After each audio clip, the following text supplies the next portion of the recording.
Hi, welcome to Exploring Inner Space with ROUVs, remotely operated underwater vehicles, also known as underwater drones. My name's Mike Gerard, and tonight I'm going to be bringing you on the Reader's Digest version of my journey into using ROUVs. I'm not going to give you all the details. I'm just going to give you certain places we went to where there were highlights. There were obstacles maybe we overcame. There were problems we had. And then there were exciting moments, the thing that made us continue doing this exploration. Now, I'm sure at some point all of you have heard someone say that we know more about outer space than we do about inner space. We've explored the planets, the moons, our solar system, far more than we've explored underground and underwater. And I wholeheartedly agree with that.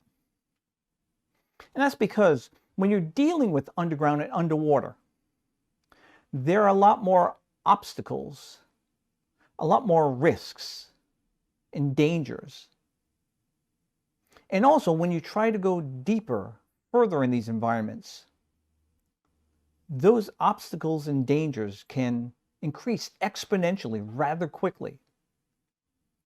Now, one of those environments I'm very familiar with, and that is underwater.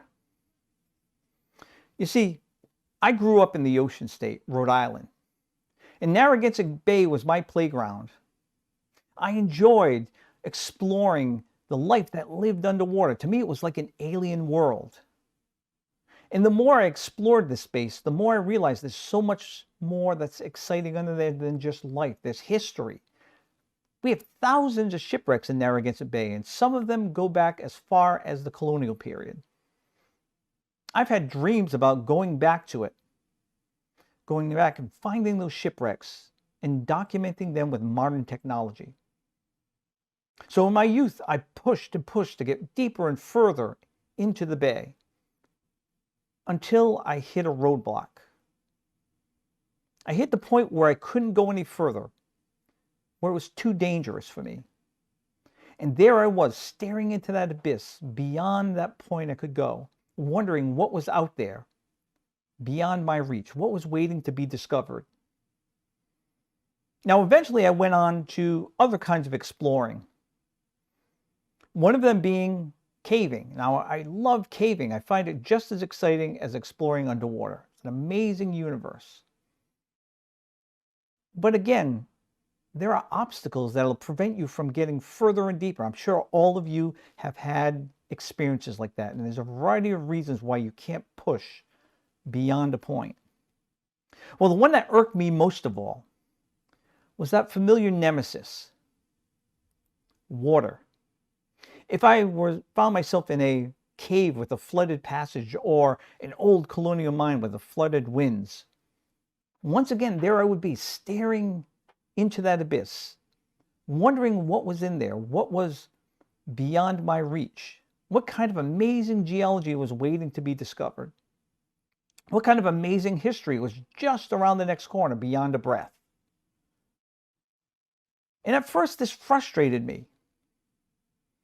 But then I started thinking about what I said just a few moments ago, how we know so little about underground and underwater. And then I realized that I was staring at the place where these two universes intersect, underground, underwater. And that was the place that we knew the least about and that we've explored the least. And then all of a sudden it became very exciting for me.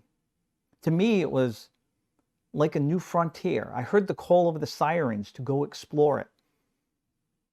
And I'm not the only one who thought of it as a new frontier. There have been many way before me, and then even some recently. Matter of fact, there's someone that you might find familiar. It was Bill Stone. Now, Bill Stone said about 5 years ago that this is where the last little nugget of totally unknown territory remains on this planet. Now, Bill Stone's a caver and explorer. And at that time, he was developing technology to explore this space underground, underwater. He believed it was so important to explore that space that he created a company called Stone Aerospace. Stone Aerospace would go on to create sunfish. Sunfish is an autonomous underwater vehicle. Now, you may have seen him do a presentation recently at one of those NSS conventions that we've had in the past year or two. In the presentation, he talked about how he had brought the sunfish to Dragon's Breath, a cave in Africa. In this cave is the largest known underground lake in the world. He sent the sunfish in and went deeper and further than any human has ever explored it. And not only that, it mapped the entire thing, exactly all the places it had explored. It's amazing, but this isn't the only example of this amazing technology that's been happening recently. A few others I'm aware of are X-Men. This is a project that's been going on in UK for about 6 years. And what they've been doing is developing this autonomous underwater vehicle. And the purpose for it is to explore flooded mines. They want to see if it's feasible to open these mines up again.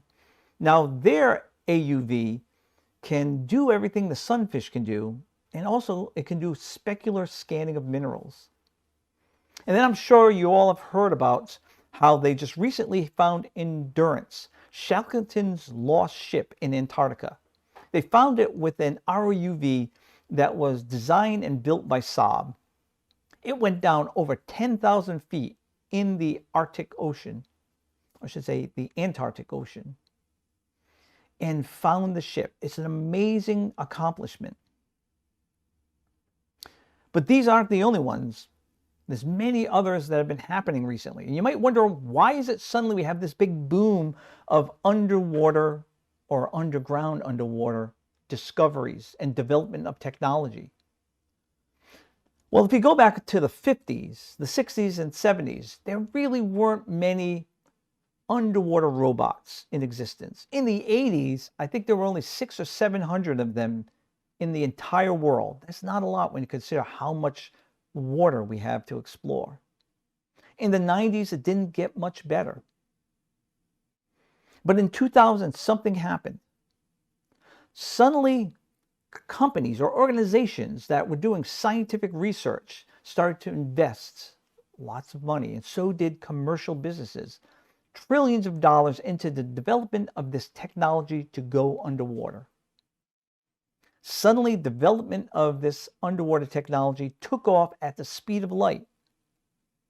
And that's good for us because we can ride on their coattails. That's what I saw about 10 years ago. You see that since the technology was moving so fast, at one point, technology that used to cost 6 figures or 5 figures now is costing 4 figures or 3 figures or less. And what I saw start happening about 10 years ago is people that were doing underwater research that needed a tool like this but had very small budgets.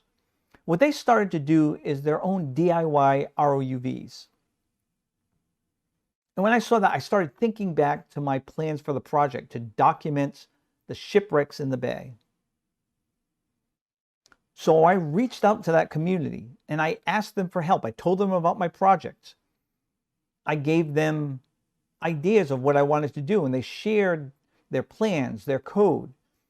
I started designing my own ROUV, but understand this, I'm not someone who's done electronics before, so this was kind of scary for me. It was difficult for me to come up with a good design. So fortunately, I became lucky, and a company heard about my project, and they thought it was worthwhile investing in. That company was OpenROV.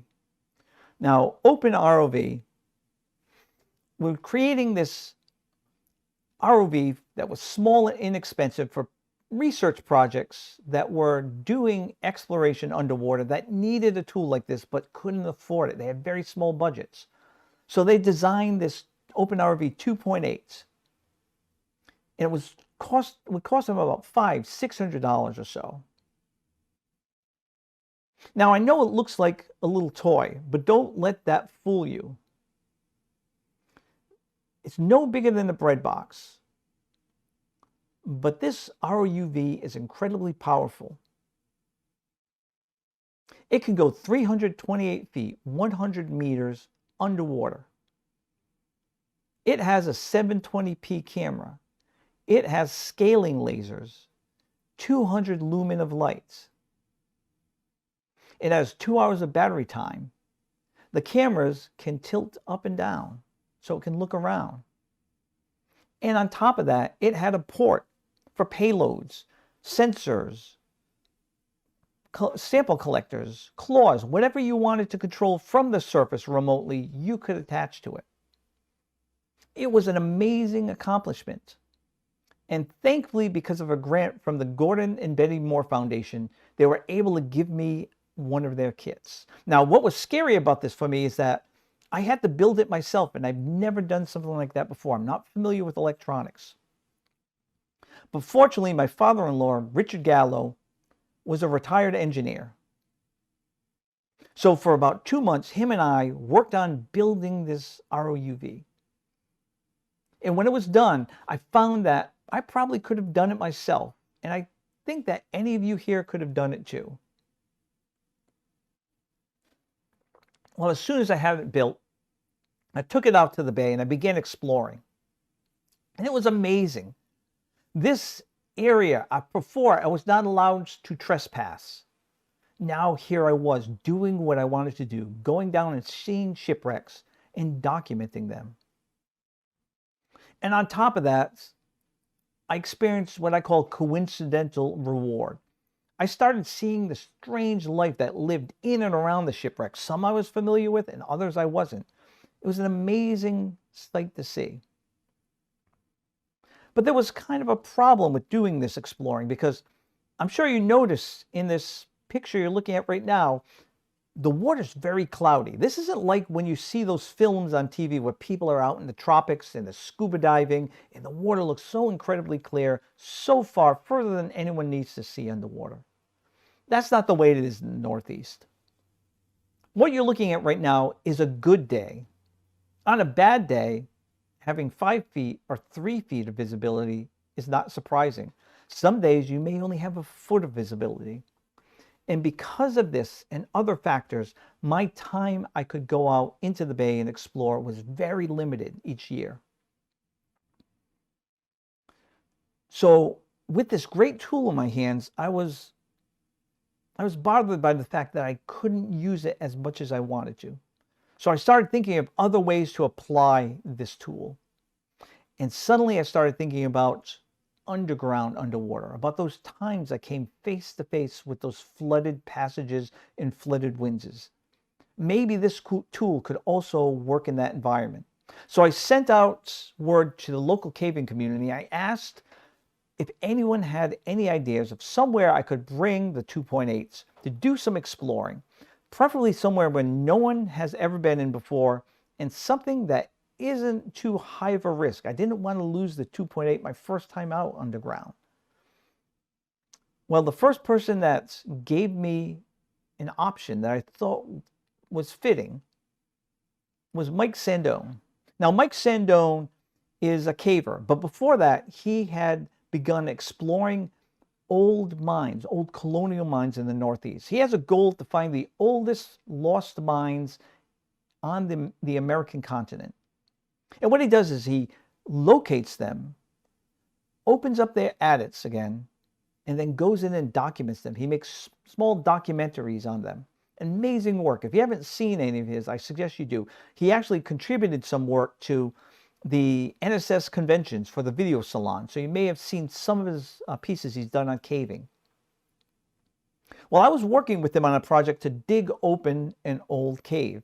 This cave also was used to do some mining on one portion of it. They mined some marble out of it. After we were done that project, we were talking about his exploring of these old colonial mines. And one of the things he said that frustrated him was how he couldn't find or see those artifacts in those flooded winds. That was a showstopper for him. And he knew that there was so much history down there, but there was no way for him to access that space. So when I told him that I had the 2.8, he was excited. And he had a fantastic first candidate for us to go explore. and that was the Croft Iron Mine. Now, the Croft Iron Mine is in New York. It's from the 1800s, and they were mining magnetites. And as you can see, if you look here, it's got a very steep dip in the ore bed. And don't let that skinny line fool you. There actually is large stopes there now. They've dug out quite a bit of the rock. Now, when they shut it down, that mine just flooded, and there really isn't much drainage for it. Now, Mike had seen artifacts that are underwater, but he could barely see them with the light he would shine in the water. It's incredibly deep in there. So he thought maybe we could go here. With the large stopes, it would be the safest place to do a first run for the 2.8. So we got together a bunch of cavers, and we all headed out to the mine. Now, we were excited. We were looking forward to what we were going to see underwater.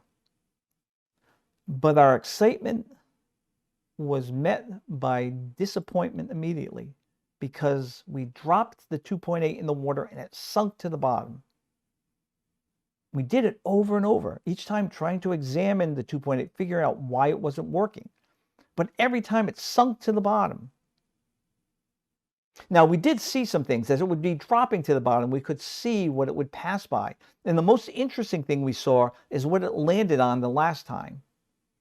It was this strange object with two metal bands on it. Then the bands were held on by rivets.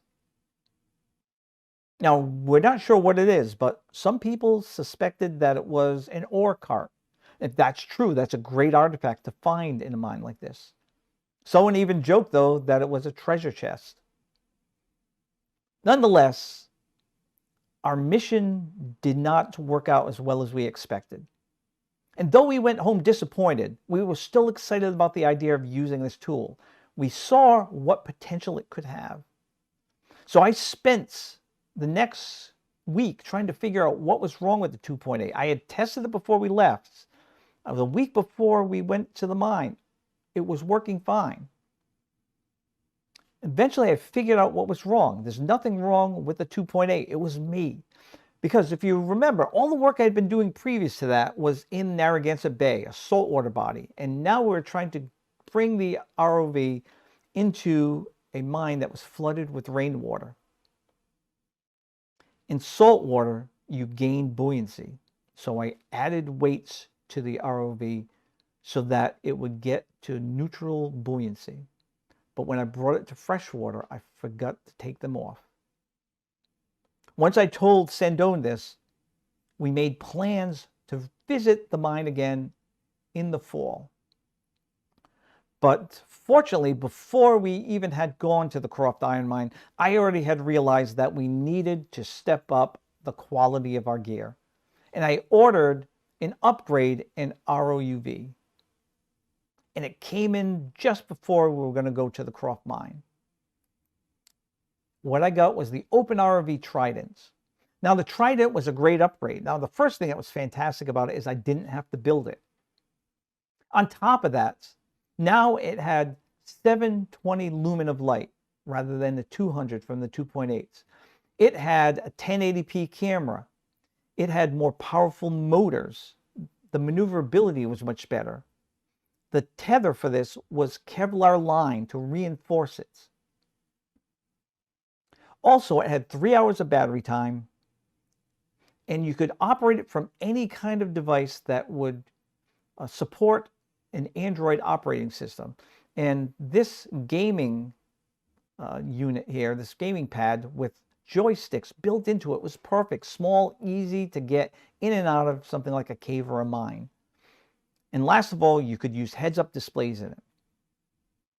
So we were excited to get out there with this new tool. So we headed out to the mine and we dropped it in, and we were amazed. We saw a lot of amazing artifacts. We had a great time exploring this incredibly large space. We saw so much history, but the thing that I enjoyed the most was the first thing we saw, and that was just about a third of the way down, there on a ledge was a boat. And when I saw it, when we realized what it was, suddenly it struck me that there were explorers who preceded us by 50, maybe 100 years. They dragged the boat in there to explore these flooded stopes. And here we were now, long after them, continuing their mission with much more modern technology. We saw things in incredible condition underwater. We saw platforms and false floors still standing for the miners to work on or for equipment to stand on. We saw ladders of all sorts, regular looking ladders or these strange ones that look very primitive, maybe made from logs or poles with pegs put into them. And we saw lots of other artifacts. Matter of fact, in the lower right, where you see that what looks like a regular ladder, that orange thing you see going down, that is one track from a skip track where the cart would be pulled up and down carrying ore that they had mined out of the ground. And those strange ladders, there wasn't just a few of them. When you saw one of them, following that one was another below it, and another below it, and another below it, going down 80, 90 feet or more into the ground. I just imagine those miners climbing up and down those strange primitive ladders every day. So we were excited after this. We really thought this proved what a useful tool it was to explore these forgotten mines that are flooded now. So we made plans to go out to many other mines. We visited as many as we could, trying to increase the challenges for ourselves every time. Spaces that were smaller, more difficult to maneuver around, taking baby steps each time. Now, the next mine, though, that I thought we had a significant event happen was the Belcher's Copper Mine, 1712, one of the earliest copper mines in America. Now, this mine has a lot of interesting history. The history says that it had the deepest shaft for a mine at that time, 80, 90 feet deep, somewhere inside it. And also, it had a stope large enough to fit a house in. Another thing that would be impressive for a mine in such early history of America. Then there was some icing on the cake because there was this possibility of murder and mayhem concerning this mine. Now, Sandone had found this mine long before he met me. He found it and figured out where the adit was, and he opened it up again. And when he got inside, he found artifacts just sitting there leaning against the wall, as if the miners who worked there had just put them there, propped them up to go home, expecting to come back the next day. He actually took those artifacts and donated it to a local mining museum. Now, when he explored that space, he only found passages that were dead ends. But about 5 or so years ago, he actually went down one of them and realized maybe it wasn't a dead end and it was actually a collapse. So he brought in Steve Millette, one of the local cavers, and they dug it open. And when they got through, on the other side, they found a flooded winze. So Sandone reached out to me when we made plans to go there and drop the ROV in. So this is us sitting there with the ROV down in the mine. To my side is Mark. That's one of the people that often goes on these expeditions with Sandone to these colonial mines. And we started using the tools a little different. Before that heads-up display I said you could use, we used to pass it around to everyone so you could live vicariously through the eyes of the ROV. But this time we used it differently. And we kind of think this is the best practice now. So what we thought is that maybe we just have someone that works as a co-pilot use the heads-up display. And me as a pilot, my goal was to get that ROUV, the Trident, in and out of that space safely. To watch for dangers, to make the decisions when to call it quits, when to avoid going into certain spaces. But my co-pilot's job is to look for things that are interesting, because my attention is too focused on making sure we get back safely. And they're looking for what's worthwhile to spend our time looking at. Because if you think about it, I only have 3 hours of battery time on that Trident. So much like cave divers, the way they reserve their air, we don't want to use all of our battery during the run. The most we will ever use is about half of it, preferably less, before we turn around and call it a day. And so that way, in case we have issues coming back, we have more than enough power to be able to overcome those problems. Now, we found this worked out very well, so we try to do this practice as often as possible. Now, I'm going to show you a little bit of a video of us going through there.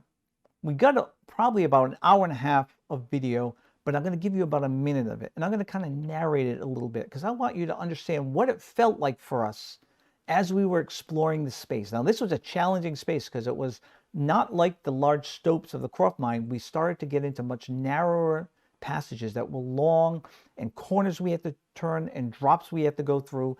Much more complicated than just a large stope. So here I am dropping the trident down. You'll see like a green coloring on a lot of the walls and rocks. That's the copper oxide malachite. And immediately, once we got inside it, it opened up into a stope. It was amazing. So now we had been in the largest space found in the mine so far. We saw structures in there that probably came from when they first dug out the mine. And we knew that because some of the timbers there, we could see the cuts on them from the sawmill that were in the style that you would find in the early 1700s. Then we started going down this incredibly long passage, over 100 feet long. We imagined those miners walking down it every day. And now here we were, over 300 years later, the first people to see the space since then. We saw artifacts all over the place. But the thing that was most impressive for us, and that got us most excited, is if you see ahead, that dark void, once we crossed into it, we found where there was a false floor before. And we found another shaft going downward, 30, 40 feet. We saw a ladder in it, and I imagined that miner, that last one to walk up it over 300 years ago. Now we went down to the bottom of this shaft, and in it, we actually found another passage. Now this other passage looked like it was going downward, this downward slope, and it looked like it was widening up. So we thought maybe we're coming to the point where we're going to find that shaft that goes down 80, 90 feet, or maybe that stope that a house could fit in. But then suddenly the trident couldn't move. No matter what we did, it wouldn't move forward. I started to panic a bit. I started to feel that maybe it's stuck. Maybe the tether got caught on something and I wasn't going to get it out. I started already thinking about, I'm going to have to buy another ROUV. Eventually, though, Sandone and I worked it out and we got it out of there. And we actually sent it in for one more quick run, but we didn't go down that second shaft for worried that we would get it stuck again. Now later I figured out what it was. It wasn't stuck. What was happening is we experienced what's called a friction pileup. And what that was from is, if just imagine, now this tether is slightly buoyant. So it was floating and most likely dragging along the ceiling. And also dragging along any corners or drops that it would go down. And that friction that it was experiencing would add up eventually to be greater than the thrust that the trident had. Once I figured that out, now we know ways to work around this problem. We know solutions to minimize its impacts. And this is kind of what it's been like with using this. Whenever we hit a new obstacle, we have to evaluate that obstacle, figure out solutions, and then we put it in our best practices to avoid it happening in the future. And we get further. And as we overcome each of those obstacles, we get further and further into these spaces. We have not yet lost one of the ROUVs. Now, there's one thing I want to show you again from that video before we move on. And I'm not sure if you noticed that mist that was in the water as we were going down that passage. Now, that may not have really stood out for you, but I'm going to tell you that, remember, this space was sealed off for maybe 300 years. That water should be crystal clear. And most of it was, but there were certain areas where we would go through, and it seemed like a certain height where we would hit this mist. And it puzzled me why this peculiar mist was there.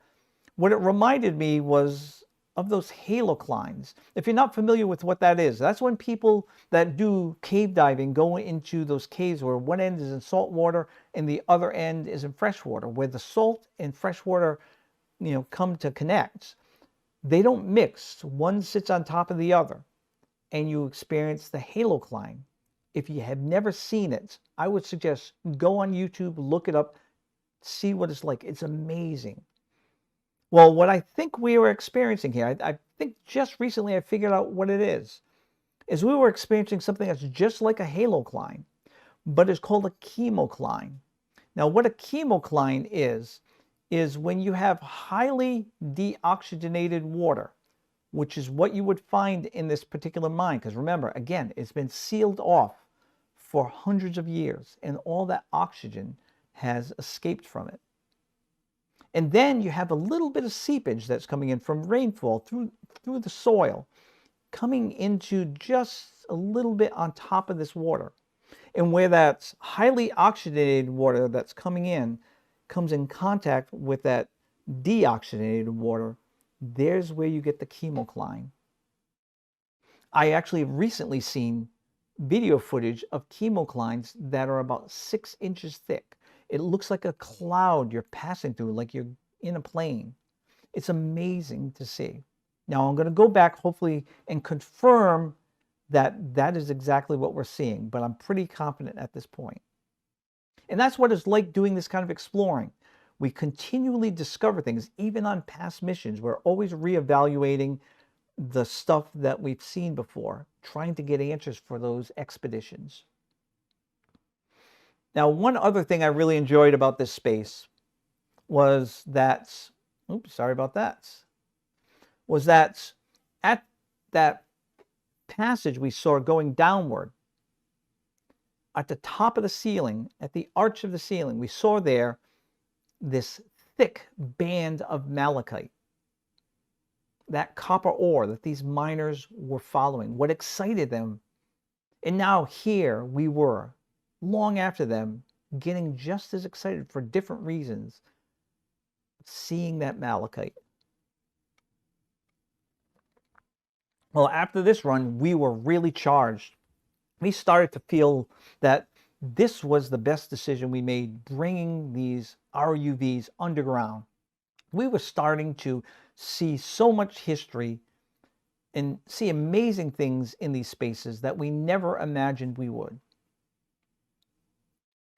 So we went to other mines after this, but the next one that had a significant event for me was when we went to the Manchester copper mine. It's another early copper mine, early 1700s in New England. Now, Sandone one winter had hunted it down, and one afternoon he went out where he believed it was, and he dug and found the adit. He opened it up again. And when he went inside yet again, he found another collapse in there. So he got Steve Millett once again to come and help him dig it open. And once they did, on the other side, they found yet another flooded passage with a shaft going downward. Now, what was exciting about this right up front for us is not just that it had a fully intact ladder in it with these strange metal bolts that kept it to the side of the shaft, but something you can't see in this picture that's amazing is that shaft has wooded walls on all 4 sides going all the way down, fully intact, perfectly preserved. Now, there is no other mine from early colonial days, especially as early as this, that still has a shaft completely wooded, still in existence. Typically what they would do is when they shut down a mine, they would pull out all the materials like this so they could recycle them, use them in another mine or for other purposes. Remember, they didn't have lots of money. They had to be as conservative about their use of materials as they could be. They couldn't spare anything. So we are so lucky to find this. So we sent the Trident down in it, and here's a view of those walls. It was a very thick pieces of wood holding up the rock behind them. And we went all the way down to the bottom. It was over 70 feet deep, and that ladder went all the way down, and so did the walls. But when we got to the bottom, we found that there weren't any passages for us to find, not necessarily because there weren't any before, but what we found at the bottom was a pile of dirt. And we realized that that collapse that Sandone and Steve had cleared, the hundreds of years that dirt had been pushed and pushed inside through that collapse, some of it had been falling over those years down the shaft. And if there was ever any passages on the bottom, they were filled now.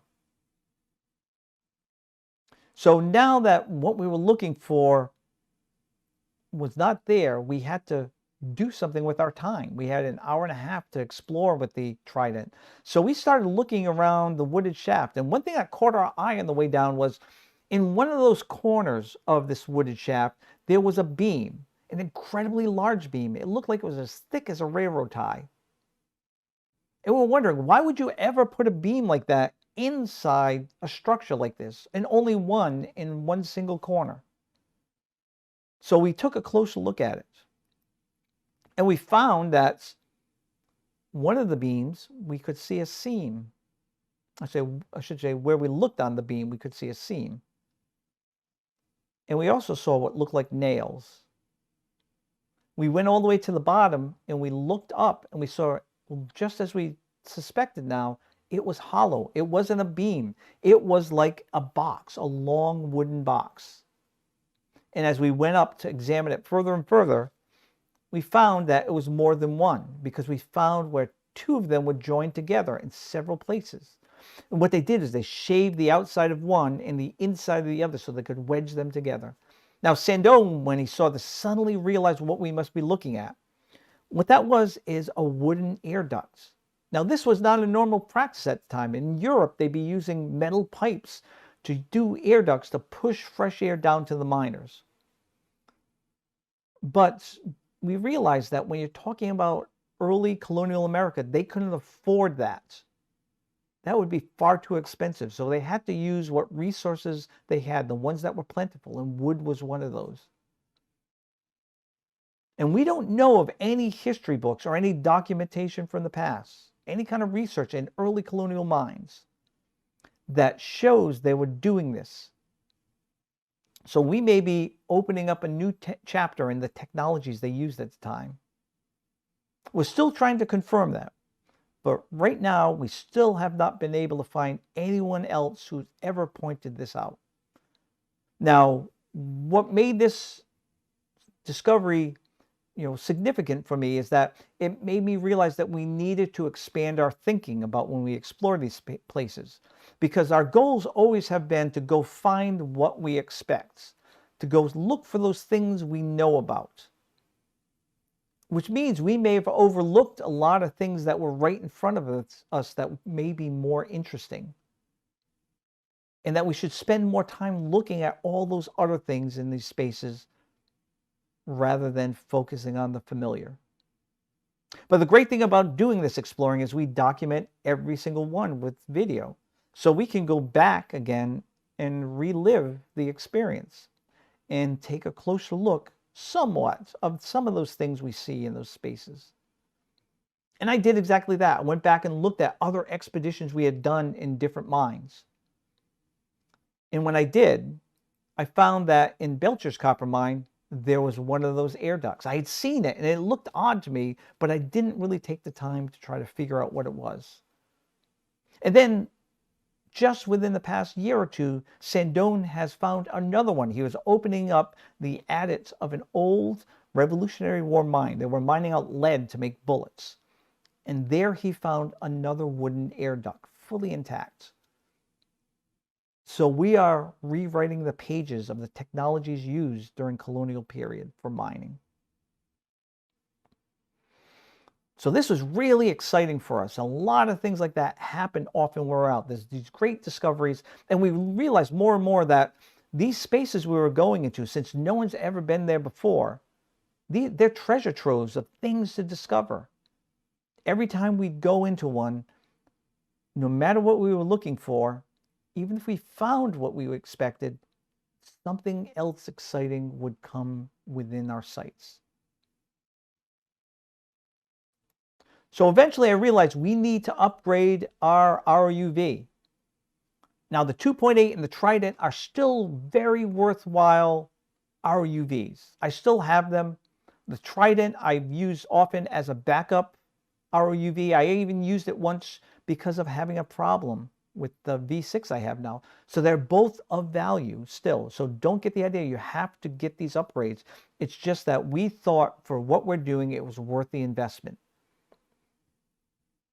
Now, I searched around for the best candidate, and I thought the Five-Fish V6 suited our needs and brought some new things to our artillery that would really help us out. Now, first of all, it had up to 4,000 lumen of light.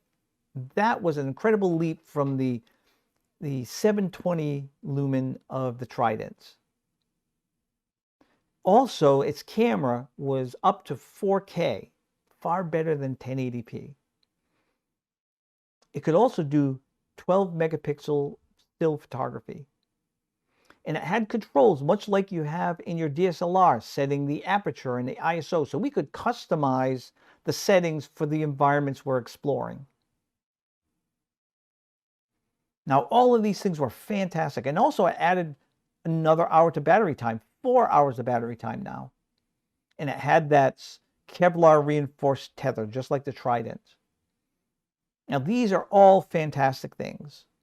But one of the best things that it had going for it was its motors. It has 6 motors in it.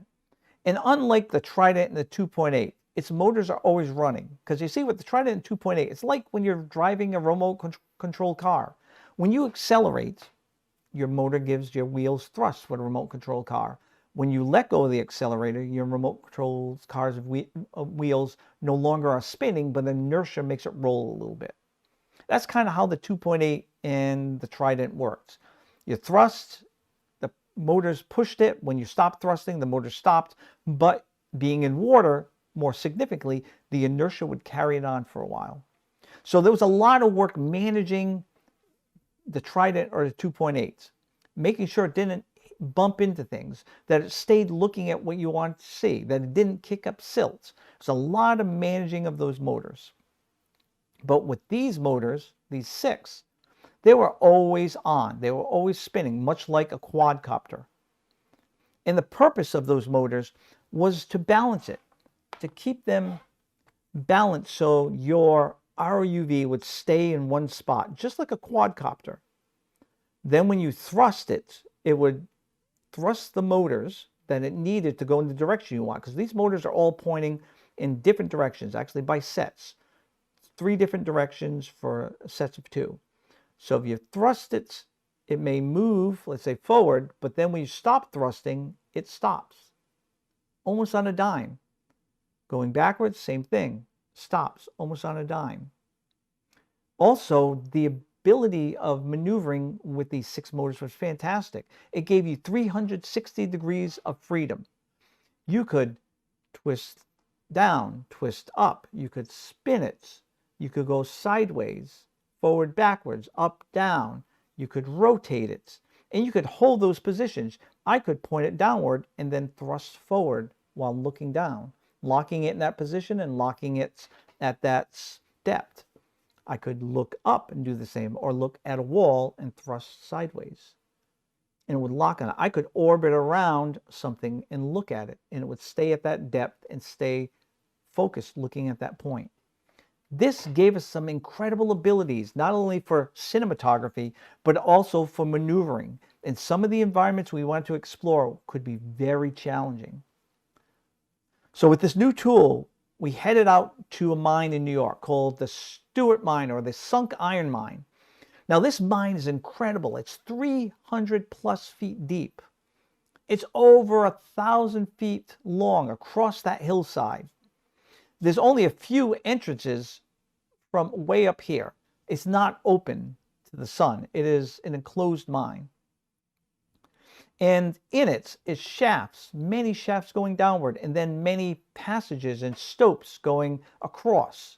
And then also some tunnels going into the hill and out to the base of the hill. A very complicated space. Now, what made this mine really interesting, though, is that the iron they pulled out of this mine was used to make the first locomotive in America. Also, on top of that, it was used to make cannons for West Point.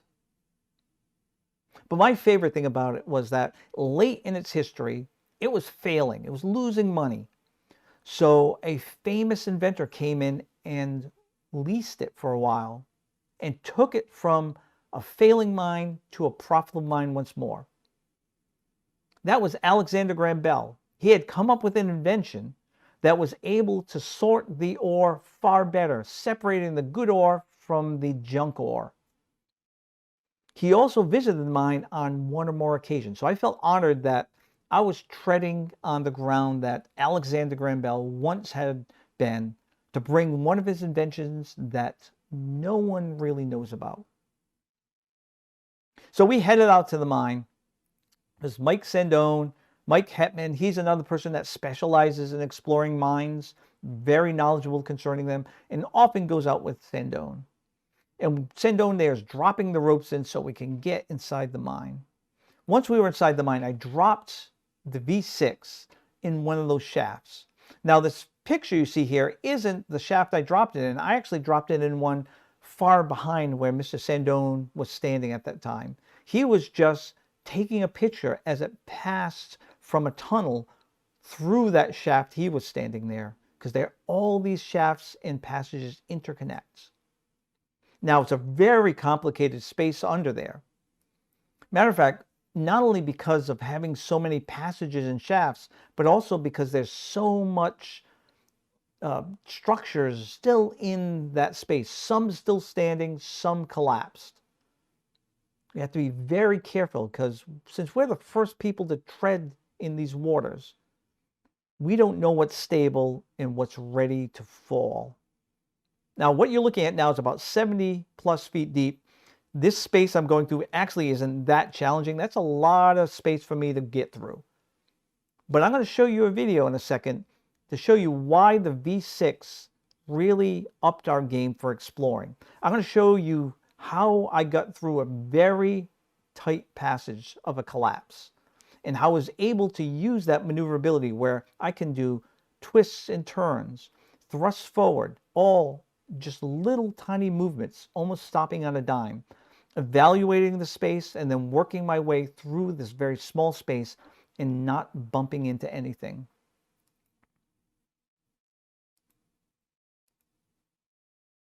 So here I am coming on the collapse, trying to figure out how am I going to get through it. Eventually I see a little bit of a space. So I start working my way towards it, doing the twists and turns I need to line myself up with how the V6 is going to fit through there without bumping into anything or kicking up silt, because the silt will destroy your visibility. There's even a point where I actually will go sideways because I see myself moving a little silt and I figure I'm too close to one of those pieces of wood. Now, eventually I get through there, and I'm going to kind of fast forward. And once I get through and I find that I'm in open space, one of the things I like to do often is turn around and take a look at where I came from. So this is the collapse, looking at it from the other side, but that's not where I got through. I'm going to let it play a little so we can see my tether. There. Oops. I'm going to try that again. Sorry about that. There it is. So there's my tether. Now, the reason why I like to look at my tether is, first of all, I want to make sure it's not snagging on anything. It's not pulling anything. I don't see silt being kicked up. I want to make sure everything looks okay. Now, your tether is a risk, and that's why you got to do a lot of tether management. It's very important that you manage it or you may not get out.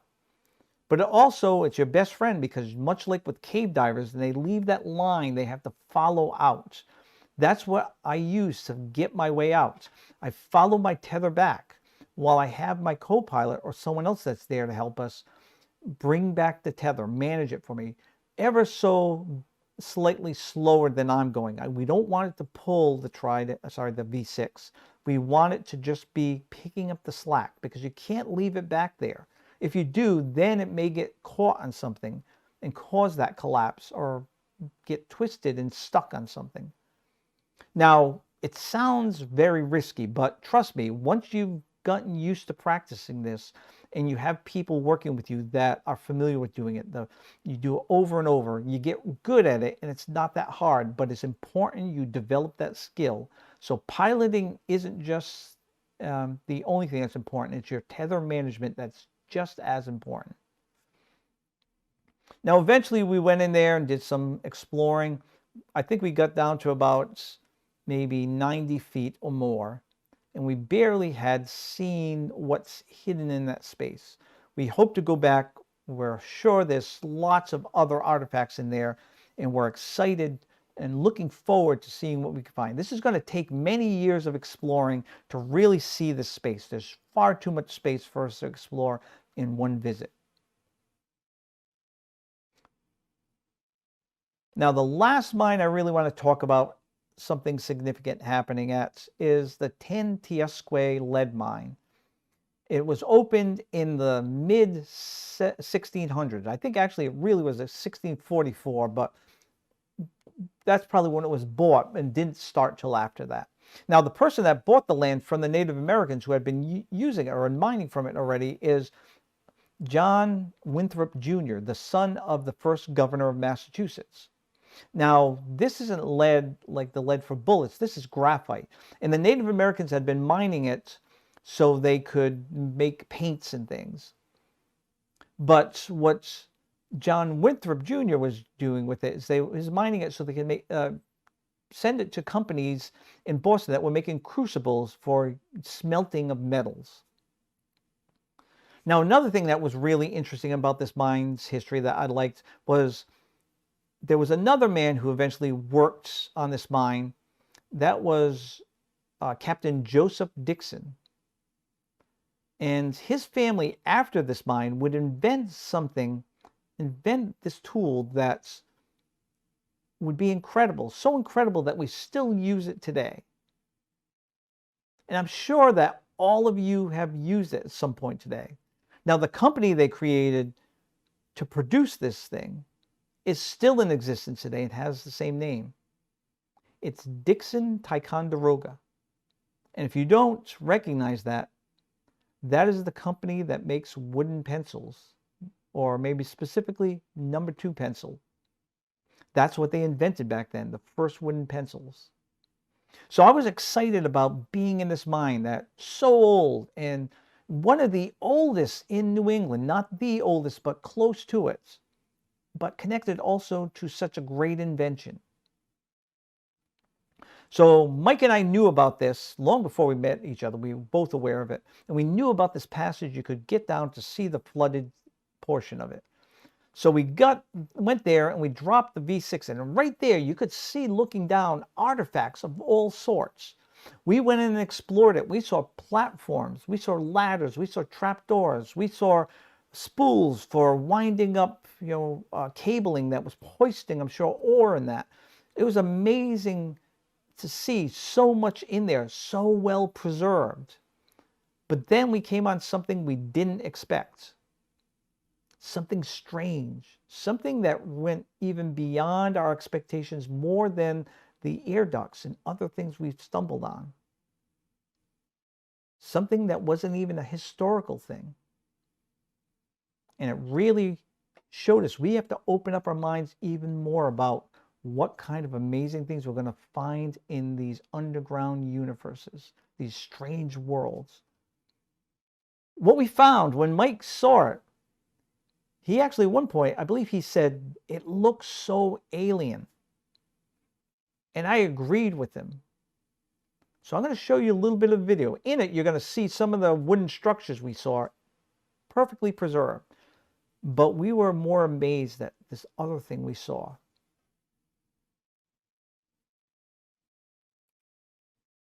So before I start the video, I want you to look at right here. You see those specks that are floating, seemingly floating right there? When they're placed, you're going to see they're not floating. What they are is they're just clinging to this material. All of this material you see back here is all the same thing. It's not the color you see.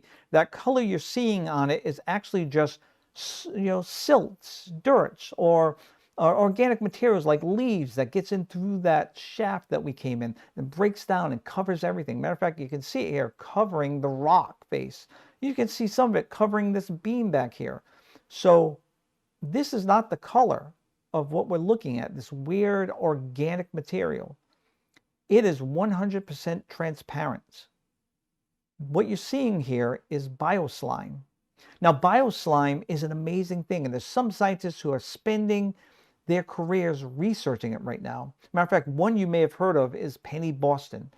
She explores lots of caves and flooded mines and regular caves, dry caves. But she's been focused on the flooded caves and mines to look at these bioslimes and other microorganisms like this. She's been researching what you call extremophiles, and that's what you're looking at right now. It's an extremophile. It lives in an environment that would not allow life as most of us know it to survive. The oxygen level in this water is very little, if any at all. The alkaline is incredibly high, and the other minerals that are saturating this water makes it, in a sense, poisonous for other plant or animal life as we know it. But these creatures thrive in this environment. And here we were face to face with this wall, this curtain of this strange bioslime. So I'm going to play it a little bit, or actually let me fast forward it so I can get you right up close to it. So, actually let me let you see that. See how it's transparent right there. So now I'm going to fast forward to the blanket of it back there, the drapery of this bioslime. I want to give you a really close view. Come on in just a second. There we go. Now see how incredibly strange it is with this fibrousness, almost like some kind of webbing in that. So and just imagine now, if that didn't have those particles, that organic material clinging to it, it would be 100% transparent. Imagine seeing this material hanging there like now, 100% transparent, this slime of sorts. The strange organisms that live in it, creating this environment they can survive in. Now, this opened my mind to realize that we need to start bringing other people in on these expeditions we're doing. So I started gathering water samples when we go into these mines. And I have a friend who actually specializes in microorganisms. So I send the samples to him. After I sent him these samples for 2 or 3 months, he worked on them, and eventually he sent a report back to me showing me the 3 best candidates that most likely are the microorganisms that are creating this bioslime. And this is going to be a practice going forward. We're going to start to learn more about this life as we don't know, as we're not used to, that lives in these environments. To start getting an understanding of what life is like in this space that man never has been to before. I actually went back, just like with the air ducts, and I looked at previous visits we did to other mines, and I saw organic material, biological material that is, in each of them, all looking a little different. We haven't gone back to get the water samples for each of those, but we plan to. And we also hope to go and get samples of this bioslime and the other organisms in the other mines too, for Peter, my friend, to examine and give us reports on. We want to build up this understanding of the things that live in these environments, and maybe why each of them live in these different environments, because each of them have been unique. So as I said, it's a treasure trove. The deeper we go into it, the more we discover. To the point now where I just keep my mind open for seeing just about anything. Now, the last thing I want to mention, I'm not going to talk much about this mine because there's nothing fantastic about it, but I just want to mention something that happened at this mine. This is a Phillips iron mine. We went to it just this past summer. And we dropped the ROV in it from this tunnel right here because the one below is collapsed. And it's about a 60-foot drop before you hit water. So Sandone and I went out there. We dropped in the V6 and we started exploring around. We went down about 30 feet. We thought we found the bottom until eventually we came to this edge and we saw this black void in front of us. We went on down into that and got down to over 70 feet. Saw so many artifacts, just like all the other spaces we've explored. I'm not going to get into those. But what I want to mention is we did a lot of exploring in that 2 hours with the V6 we had to do exploring. We went everywhere we could. And something new happened for us. We actually reached the end of our tether. We used up all 328 feet of tether we had. And that was not something disappointing to us. That was exciting because you know what that told us is that our skills at navigating with this tool, piloting through these complicated and dangerous at sometimes spaces, had increased so much. And our confidence in doing that had increased, that we, in that period of time, 2 hours, now could get to the end of the tether. And that just told us that we still had so much more to explore. Our abilities were letting us push that envelope further and further. So with that said, this year I've actually upgraded my ROV. I've now got a V6S. Now I got the V6S just because it has a port and also comes with the claw. We're going to use the claw and a cup we're attaching to the end to get those biological samples of the slimes, and we're going to send them to Peter to analyze. Now, the other thing I'm working on getting right now is a new tether. The tether I'm purchasing will be 656 feet long, doubling the distance we can go. And I don't think that's going to be the end of how far we can go with this. I think it'll keep us busy for a while, but I think we can go even further than that. Because I think we've proven that with working on your skills and your competence, you can get through these spaces and get very far and get your ROUV back safely. So what's next? And by that, I mean, what else can you do with an ROV other than just exploring around? So there's some ideas that have been floating through our minds about what we could do. We haven't really invested a lot of time in it because we've been so busy exploring these spaces and seeing so many wonderful things. But one of the things that we had a conversation about after the Belcher's mine is doing what I would call remote mapping. Now, I thought cavers would find this interesting because the idea was we had this question, could we actually, from the data we get back from the Trident at that time, could we figure out exactly how far we went down any passage? Could we figure out how far we dropped? Could we figure the turns and twists and so on during our journey? And after thinking about it, I said, yeah, we could do that because we get enough information back from the Trident to be able to piece it together. Though we didn't record all our data we were getting back with this run, when I went home, from memory, I started figuring out exactly that. And I drew up this rudimentary map that is to scale. All those lines are the measurements I would expect for each of those things we went down. And then I took it and I laid it on top of a lighter of where the mine was. And things lined up exactly as expected.